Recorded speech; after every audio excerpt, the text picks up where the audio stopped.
At 12:30 p.m. today, a special state of emergency has been declared for the Towabara region and the surrounding Minamo area. All residents proceed to your designated evacuation shelter immediately. I repeat. We have visual on target, sending out the mobilizer next. It's been 11 years. There's no doubt about it. It's a praetor.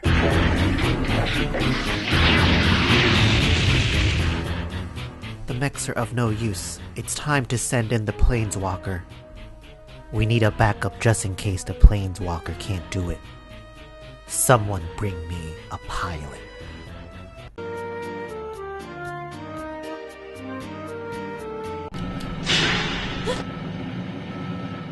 Can't tell what you're looking at?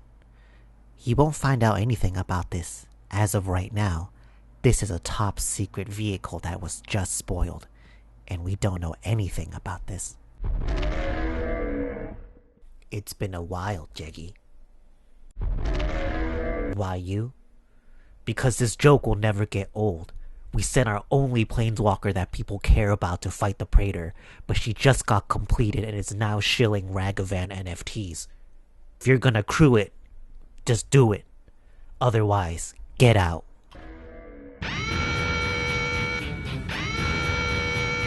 It's too late. Get in the damn robot, JEGGY.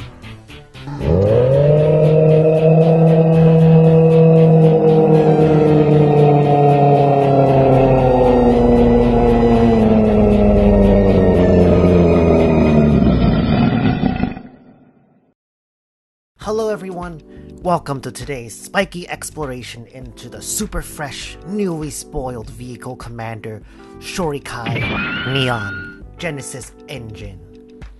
Shorikai Genesis Engine is a 4-mana vehicle that can be turned into an 8/8 by crewing it for 8.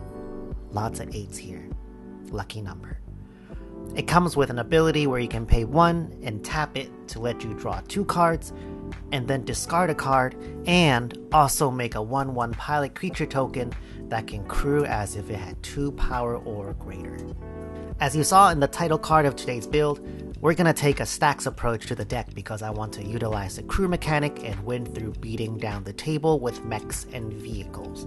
However, if you're interested in a combo control version of the deck, I've linked the deck list below in the description box for you to check out too. To share how a combo version can be built quickly because Shorikai can draw cards by tapping itself, this deck can use the Dramatic Scepter combo to make infinite mana and draw the deck. If you want to learn more about Scepter combos and blue decks, please check out my earlier reality chip video.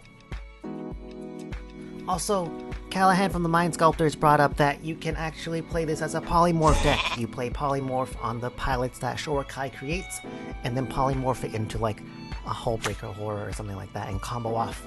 Somehow, you still have to untap Shorikai. But you can do that. You can do that. So, thanks Callahan. For those who want to brew their own Shorikai deck, here's some interesting tech regardless of what direction you want to take it. Unwinding Clock can be useful in this deck as it not only untaps your mana rocks, but it can untap your vehicles to be crewed again to block as well. But most importantly, it untaps Shorikai, letting you draw 2 and make a pilot each turn cycle, as long as you have mana for it. You can also play Throne of the God Pharaoh, as you can have each of your opponents lose life equal to all the crewed vehicles and pilots you'll be creating. Teferi's Ageless Insight can also be very powerful in a Shorikai deck by letting you draw 4 cards instead of 2 each time you activate Shorikai, while still only discarding 1. So imagine if you have Teferi's Ageless Insight and Unwinding Clock together. Wow, that's so many cards. Lastly, Skull Clamp is great in this deck as you can draw even more cards through clamping the teenage pilots with issues you create with Shorikai. So for today's Vehicle Stax deck, we have all the staples you'd expect in a blue-white Stax deck. We have Rule of Law, Deafening Silence, Rest in Peace, and Trinid Sphere to fight spells and breach decks. Most importantly, we have our Hate Bears to pilot some of our vehicles. This includes Archon of Emeria, Aven Mind Sensor, Dranith Magistrate, Hushbringer, and Lavinia. Another creature I'd like to highlight is Kotori, Pilot Prodigy, a 3-mana 2/4 from the same precon that Shorikai comes from. Kotori is a Moonfolk pilot that gives you two very relevant abilities. The first one is vehicles you control have crew 2, which just makes everything like instantly pilotable by all the pilot tokens that you create with Shorikai. And the second part of our text box is at the beginning of combat on your turn, target artifact creature you control gains lifelink and vigilance until end of turn. So both of those keywords are actually very, very relevant here, very important, and I'll explain why. So lifelink is easy. Lifelink just keeps your life total high, obviously. When you're playing a Stax deck, one of the outs for your opponents is to use the time that you create to beat you down. They play their Crom and take you off commander damage, or they just play more creatures than you, and the life total actually matters a lot. So if you play Stax, you'll know that. But if you don't, now you know. That's why Bruce Tarl's really strong. You play Bruce Tarl, gives things double strike, but also lifelink, so it makes it very difficult for your opponents to pressure you and make you do actions because your life total's low. So lifelink is important. But vigilance is super important as well, because on the same note of your opponents trying to beat you down as a way to get out of stacks, vigilance is a way to let your vehicles or your creatures that are hard to attack through to now be untapped. So now when you can attack with them freely and then also have them untapped so you can crew again with a pilot or something, and then make it more difficult for your opponents to get through. If you want to know more, you can watch my hand-in-hand deck tech. I go a lot about vigilance in there, but that's why both of these keywords is important, and I think having Kotori on the battlefield is gonna really make it like difficult for your opponents to gain some control from the board here. So that's Kotori. And next up is Jeggy. What are you doing here? Jeggy, I told you to get in the damn robot. All right, get in the robot. We had that whole opening. All right, if you're not gonna get in the robot, don't make me turn you into an NFT. All right, I'll turn you into an NFT, and then no one will take us seriously ever again. So get in the robot. Get in the robot. But let's get to the heart of the deck, the vehicles. For our vehicles, we try to pick the most usable ones that either hit hard or give us some value. The mech and vehicles we're going to be playing includes Mindblade Mech, an easily crewable 4/3 flyer who can also copy a creature that's crewing it.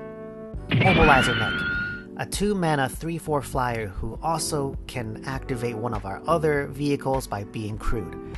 So you can use 2 pilots to crew a Mobilizer Mech and then turn Shorikai himself into a creature.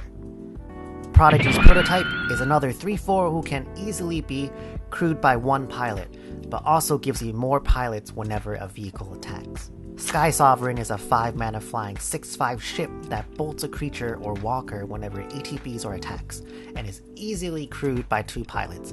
It can help us dominate the board by removing creatures from our opponent's boards, and let us connect easier with our own vehicles and creatures. Smuggler's Copter or Loot Scoot is a vehicle all-star, letting us filter our cards on each attack. We also have the Omen Keel, the backside of Cosima, that lets us exile cards off our opponent's library and also hit our land drops by playing their lands. Lastly, we have the Parhelion 2, an 8-mana game ender that is easily crewed by 2 pilots and makes 2 angels on each attack. So that's basically the deck. If you want to see how it plays, stay tuned to the channel as I'll be testing this deck with my friends. Last week my office went out of power, so I didn't have time to edit the reality chip game, but it'll come soon, along with this one. So thanks for watching, and don't forget, get in the damn robot, Jeggy.